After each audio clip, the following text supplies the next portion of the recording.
Welcome to another episode of Good Value by Antipodes.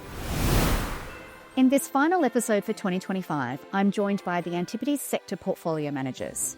For the next 30 minutes or so, they will share their thoughts on their specific areas of coverage as we head into the new year. So just as we've done for the last several years, I'm going to ask each portfolio manager to suggest a stock that will be a winner in 2026 and a stock or area in their coverage to avoid. First up, we have Graham Hay, Antipodes portfolio manager of hardware, industrials and commodities. Graham, welcome. How are you going? I'm good, Alison. Thanks for having me on your podcast. Now, before we get into our outlooks for 2026, let's quickly recap our 2025 picks. So our 5-stock, equally weighted, long-only portfolio returned 26% in Aussie dollar terms compared to the MSCI ACWI's 13% as we record. So not a bad job at all, guys. Well done. And so let's see a repeat for next year. Graham, your last stock pick was Keysight, which had solid performance this year, and you were cautious around large cap tech stocks given the success of that part of the market. And really your comment was a broad comment around being mindful of diversification in portfolios. Let's start with a very quick debrief of your last few picks. Yes, well, Keysight finally got going. It actually lagged a lot of other stocks for most of this year, but in the last few months has gotten some attention with better results reported for the October quarter. The business is in very good shape and on very sound footing for what's happening across the technology ecosystem, everything from aerospace and defense to AI, data centers, mobile technology, automotive. Keysight are at the very front end of all of that innovation. And so the report that they published for the October quarter just demonstrates that the wave of investment and innovation is now starting to come through and reflected in their numbers. So I expect 2026 will be another good year for the stock. So hang tight. Hang tight, yes. And looking ahead to 2026, what's your stock pick for next year?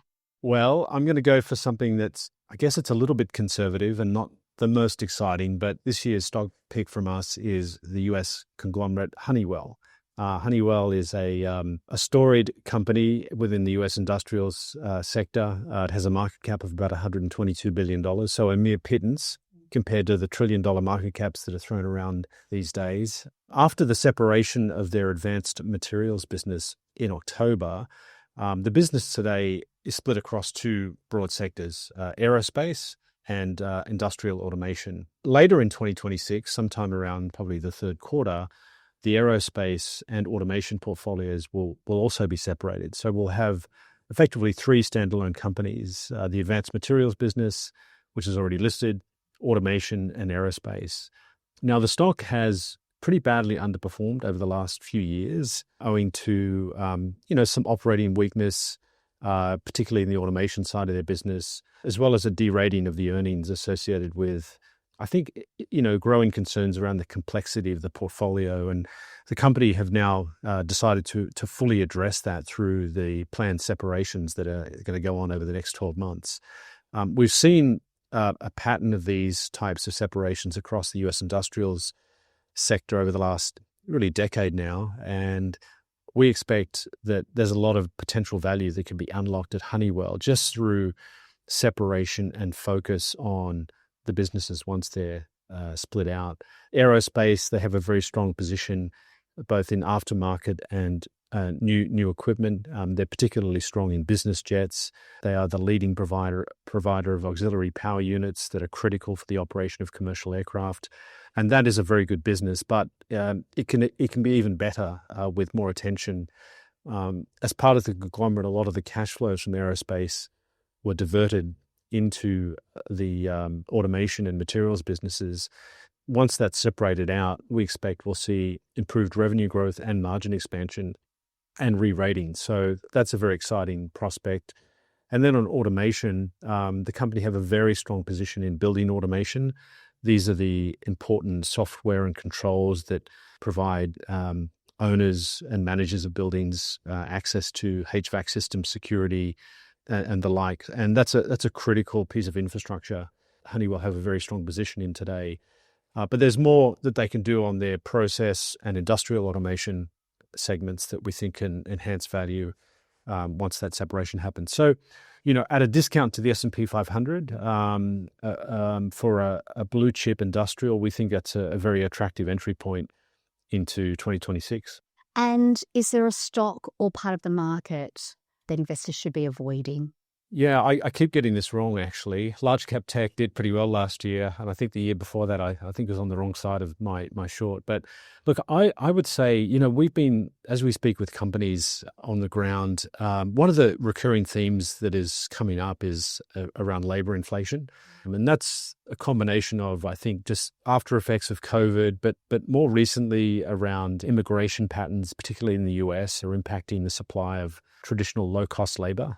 Any business that has a lot of exposure to that part of the economy, and either as a customer or as a critical input into their business, I think will face a difficult 2026, if not already in 2025. So that's an area that we're cautious on, and I think with that, expectations are that inflation could remain stubbornly high. And again, any business or asset that is exposed to that negative inflation surprises is something we'd be quite cautious about going into next year. So that could be quite broad as well. I mean, that's a real thing to watch out for, not just in this part of the market, but much more broad. Correct. Yeah, that's right. Graham, before you go and I introduce our next team member, we always wrap up with a fun question this time of year. As everyone starts to wind down over the coming days and hopefully has a little more downtime, what book or podcast or TV series would you recommend to our listeners? And it doesn't have to be markets related. Oh, well, gosh, there's so much choice, isn't there?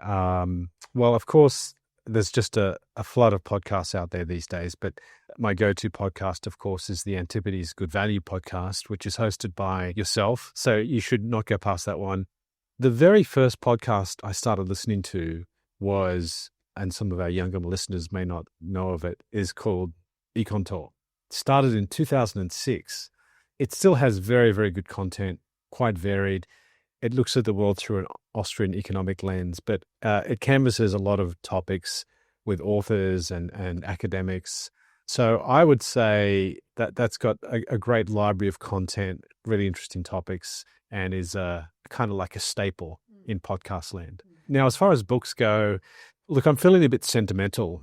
We're coming up to the retirement of the greatest investor of all time, Warren Buffett, right? And so I was thinking, in honor of that, my favorite books that I've read on him, and probably the number one book I would say is Snowball by Alice Schroeder. I think it was published in 2008, but it's probably the most complete biographical account of him and Berkshire Hathaway.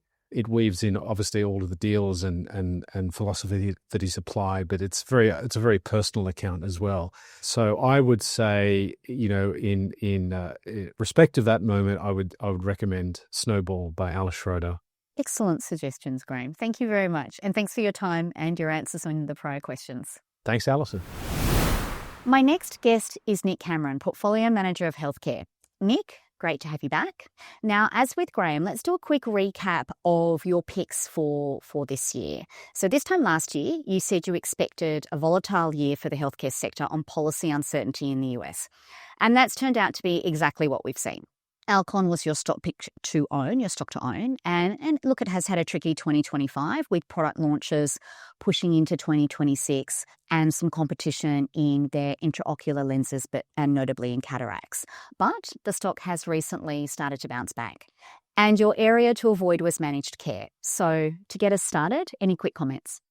Yeah, so unfortunately, Alcon didn't play out for us. The shares are down about 7.5% US terms, calendar year to date, and have underperformed our benchmark by about 28%. As you called out, there was some competition in intraocular lenses. And also, we're excited going into the year about the product launches and the number of things they had in the pipeline for 26. We thought it probably had the best outlook towards the end of 2025 of all of medtech. Unfortunately, the biggest thing that happened that impacted the company's performance was the US cataract market was weak. Surgical volumes remained well below historic trends, and the competition in the lenses, as you called out, sort of added to the pressure to the company's top line, which led to management cutting guidance twice in the first and second quarter results. It's a bit unclear why the US cataract market has been slow, and whilst it's out of the company's control, their ability to communicate, key drivers of what really drove the weakness in cataract surgery volumes was disappointing. So I think, management's credibility sort of has taken a pretty big hit. But like you pointed out, the shares have recovered a little bit, and they're at a much more compelling valuation now. We're taking a wait-and-see approach at the moment. We want to get good confirmation that the US cataract volumes are back to normal trend, and also continue to watch the execution on what we see as a very robust pipeline over the next 6 months. Okay, so on that reassessment, continue to hold and expecting that pipeline, while it has been a bit delayed, but still to come through. That's right. Okay, and so what is your stock pick for healthcare in the year ahead? Okay, so maybe a bit more of a controversial name in pharma land. I'm going to go with Merck & Co. Merck shares have struggled over the last few years from multiple headwinds, which we see as fading. But, the key thing for Merck shares that's really kind of held them back has been their patent cliff that it faces from probably late 2028 or at some point at 2029 in the US. And this is around its key drug called Keytruda. We think the shares are at a turning point, and it's really important for the re-rating thesis for Merck shares that the company gets to a point where it can fully offset or fully address the patent cliff. Consensus has Keytruda sales at about 46% of total company sales before the patents expire. And, this is a pretty major feat to overcome. And we think now, though, while we're calling for a turning point, is we've seen the pipeline become a lot stronger over the last 12 months. The company has been shrewdly deploying capital to M&A, and we believe a lot of these deals have proven to be pretty good so far. And now the company has been buying back stock, which is something new for Merck. We see the recent successes with the launch of its pulmonary hypertension drug called Winrevair. The launch has been very strong. We've had more clinical data from that drug, which looks like it's going to expand its opportunity multiple fold over the next 5 years.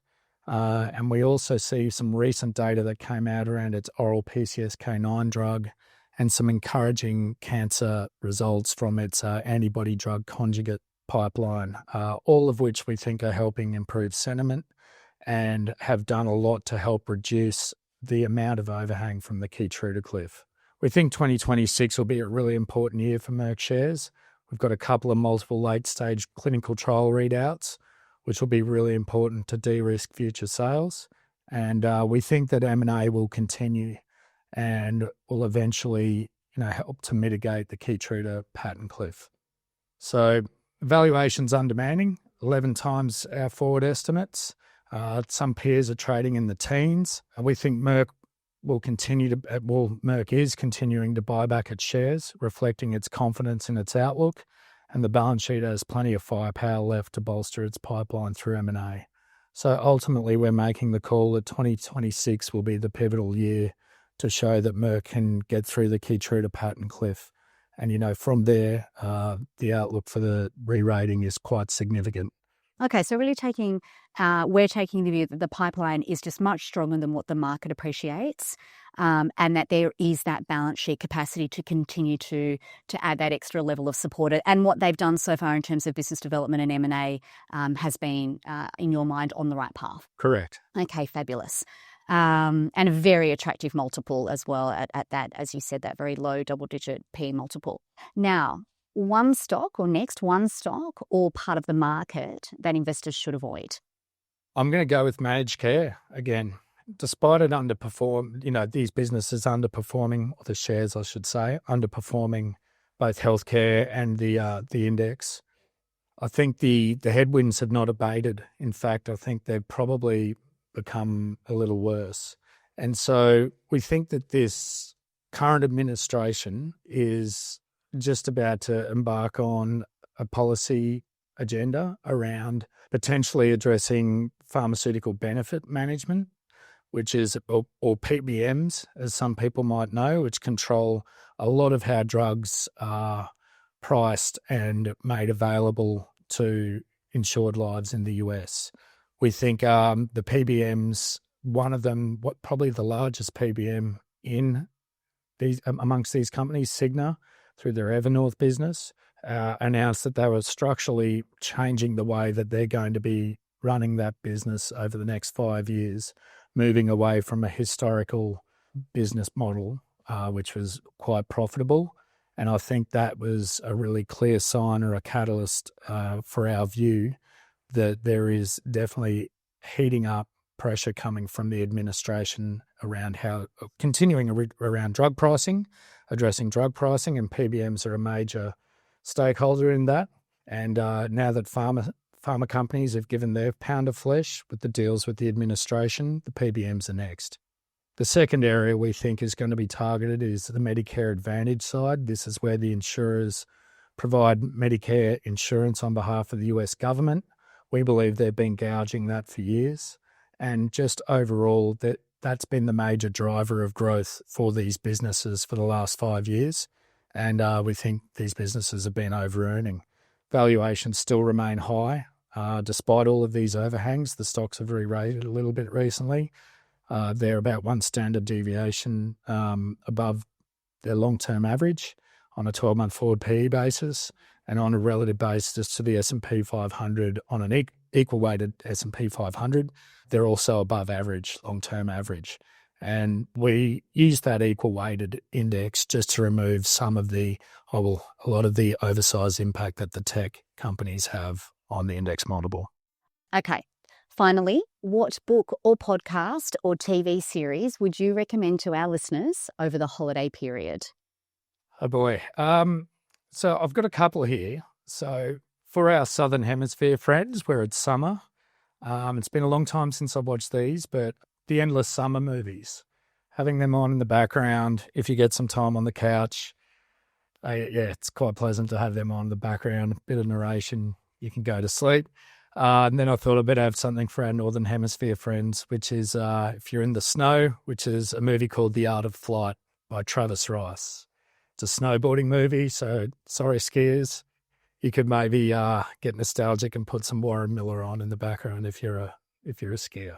So there you go, options for two hemispheres. I think that gives us an insight into what you love to do in your spare time, Nick. There you go. Thanks for coming on the podcast. Pleasure, thank you. Next, we had Max Shramchenko, PM for Infrastructure. Max, are you ready? Hello, Alison. I'm always ready. Okay, let's start with our 2025 recap. You picked German utility RWE, which has had an absolutely fabulous run all year this year, up over 60% in Aussie dollar terms, and you're avoiding conventional power generating assets in the US. Quick recap of your picks would be great. Yeah. So that's right. So RWE's done pretty well. But look, I'm actually still a holder at this level. I really think that there's still a lot in this platform and a lot of value embedded really in both the renewable asset side as well as the conventional. So, as you know, they're building about 12 gigawatts of renewables and they've sunk about 15 billion euros into the construction so far. Construction is going well. It doesn't really look like at this price, this is being valued by the market. And then you've got the hidden value, in their conventional fleet, also about 20 gigawatts spread over Europe and UK. Continental Europe is a pretty interesting place in terms of their weather. They've got a very special problem that you don't necessarily see in many of the US states where, their peak demand happens in the cold winter weeks and you typically do not have either sun or wind in those weeks. So you can't really do much about plugging that hole with renewables or batteries. Like if you think about running a country like Germany with a lithium battery, that's going to be very expensive if you're doing it for a week. I'm still bullish on conventional power in Europe and like the story. Okay, Max, so looking ahead to 2026, what's your stock pick? And I want you to aim to repeat RWE's performance, so absolutely no pressure, Max. I'm going to stick to utilities, and so my stock for 2026 is Sabesp. So it is a fully regulated water utility in Sao Paulo, in Brazil. So this is the wealthiest state in Brazil. They supply and treat water for almost 30 million people. So it's a big operation. Now, these companies recently seen a lot of interesting positive change on its governance and regulatory regime. The state has effectively exited control of the company. The management team has been replaced with private operators, very well known for their work at Equatorial, which is another success story of privatization in regulated utilities in Brazil. So it's got a pretty interesting backdrop, and the new contract that they have with the regulator is also rock solid. There's lots of clarity there, good treatment for the company, and visibility well into 2030s. One of the other important things that I always look at in utilities, the customer bill impact, that's going to be pretty well managed through subsidies, so there's no risk there as well. So all up, look, I think it's a very interesting compounder. You're going to see the company growing regulated asset base at about 10% per annum, and it will compound returns at the ROE level at about mid to high teens. That's very strong even for Brazil. Now, 2026 is a federal election year, so it may be a bit noisy on that front. We've recently seen some noise affecting all Brazilian equities. And, this being a state-regulated utility with very strong contract protection, I really would use that as buying opportunities. So the stock is right now at 1.4 times EV to last year's regulated asset base. That's a pretty attractive level given, superior ROEs that they're earning and inflation protection that you have. So I'm expecting pretty good execution on the cost outs. So they get 100% of the cost outs fall through to the bottom line. So that will potentially improve the returns further. So overall, I think it's really good value, and it's a quality compounder. Okay, so a Brazilian water utility growing 10% per annum with a mid to high teens ROE and buying opportunity on any broader weakness with the 2026 election. Okay, so Max, what should investors avoid in your part of the market? Yeah, look, so I'll just stick to my recommendation from last year, which is avoiding the independent power producers in the US. So as we were discussing last time, I see a bit of a valuation bubble happening there, and the stocks today sit probably roughly at the same level as last year. Now, there's been one drawdown of about 50%, but then they bounced back and kind of recovered. Look, I expect a more permanent reset to occur at some stage, and I believe that we are slowly getting there. There's more and more appreciation that a lot of batteries and a lot of new generation will get built along the way with these massive data centers, and we're seeing evidence of that. I think an updated forecast of the reserve margins that came out last week in Texas is quite illustrative. So this is when the regulator updates a long-term view on how tight the capacity is in the market. And surprise, surprise, they've updated it recently, going from forecasting very, very large shortages across all scenarios to forecasting much smaller shortages, and potentially even some scenarios with very large surpluses. Now, if you look inside, what's happened is in June this year, Texas passed an important law called SB 6. So this law effectively makes all the new large loads, including the data centers, interruptible. So they're not like other customers. They can be switched off on short notice ahead of all the other customers. So they don't contribute to peak load demand. That peak load demand is zero. And what does it mean? Well, it means that the network planner is no longer including them in the forecast. Now, this law was passed months ago, and yet the market participants are not yet really digesting it. And I think reports like this should help with that and should help bring clarity into the story. And really the key to understand here is simple. Look, the regulators will do their job. Their job is to keep the power prices affordable and the grid well supplied.